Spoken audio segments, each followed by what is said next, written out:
Iran करेगा हमला, यह धमकी नहीं है दोस्तों, अब यह धमकी से बढ़कर है।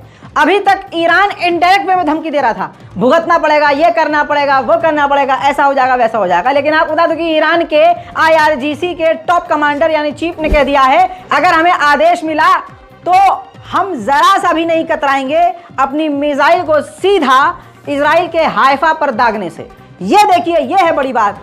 मुझे पता है आप कहेंगे सिर्फ ये हमले की धमकी हो रही, नहीं नहीं नहीं, ईरान का ये पहला एक ऐसा बयान है इस जंग के दौरान जिसमें ईरान ने पहली बार इतनी बड़ी बात कह दी। ईरान के कमांडर ने बहुत बातें कही हैं जो इजराइल के लिए तकलीफ वाली बात हो गई है, टेंशन वाली बात हो गई है।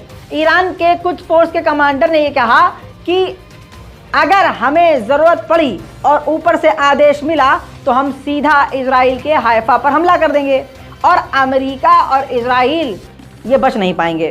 साथ ही उन्होंने ये भी कहा कि अमेरिका इसीलिए खड़ा है जब तक हम पीछे हैं, ये जंग जब तक नहीं बढ़ जाती। और जैसे ही अमेरिका को पता चलेगा कि उसके लिए ख़तरा बढ़ रहा है तो वो अपने आप को बचाएगा, ना कि इजराइल के लिए।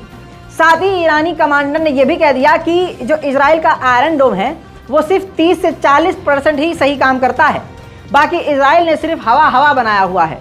जाहिर सी बात है दोस्तों, ये इजराइल का जो डिफेंस सिस्टम है वो इतना भी कामयाब नहीं है।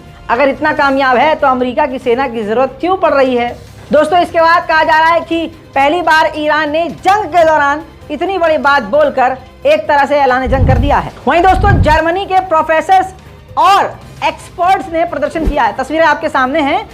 इसमें इन लोगों ने प्रो फिलिस्तीनी यानी फिलिस्तीन के लिए जो प्रदर्शन हो रहे हैं उन पर पाबंदियां जो लगाई हैं और फिलिस्तीन समर्थक रैली जो निकली, उन रैलियों में लोगों को जो गिरफ्तार किया है जर्मनी की पुलिस के द्वारा, उसका विरोध किया है। कहा है सरासर ये इंसानियत के खिलाफ है। पूरी दुनिया फिलिस्तीन के समर्थन में बोलने वाले लोगों का मुंह दबा रही है और ऐसे में इजराइल को खूब मौका मिल रहा है और वो दे दनादन हमले कर रहा है। सिर्फ इन 7 तारीख से आज तक कुछ ही दिनों में इजराइल ने 23 पत्रकारों को मार दिया है।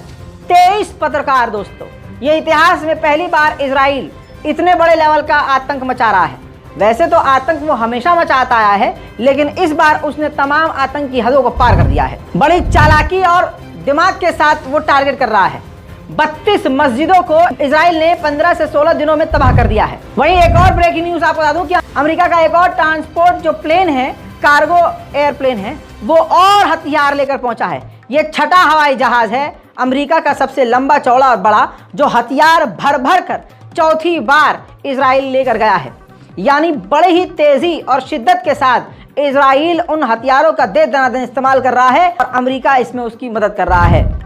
वहीं दोस्तों आपको बता दूं कि इन्हीं 15 से 16 दिनों में 5084 या 85 यानी 5000 से ज़्यादा गाजा और फिलिस्तीन के लोग मारे गए हैं इजराइल के एयर स्ट्राइक में, और साथ ही हज़ारों लोग अभी तक घायल हैं। और इनमें से जो मारे गए लोग हैं, इनमें जो बच्चे थे उनकी तादाद 2000 से ज़्यादा हो गई है। 2000 तो बच्चों को इजराइल मार चुका है। सोचिए, गाजा की अथॉरिटी ने जानकारी दी कि अभी तक 1500 बॉडी इंसान मलबों के नीचे दबे हुए हैं, जिनमें 800 बच्चे हैं। यानी समझ रहे हैं आप, 800 बच्चे अभी भी मलबों के नीचे हैं। और भारतीय इन्फ्लुएंसर, मुस्लिम इन्फ्लुएंसर जिनके बहुत बड़े बड़े फॉलोअर हैं, जो टिकटॉक के ज़रिए इतने बड़े स्टार बन गए कि आज रील पर सिर्फ नंगाई करेंगे, लेकिन वो फिलिस्तीन के लिए नहीं बोलेंगे। बहरहाल ये थी बहुत बड़ी खबर जो आपको बताना बेहद ज़रूरी था। चैनल को सब्सक्राइब कीजिए।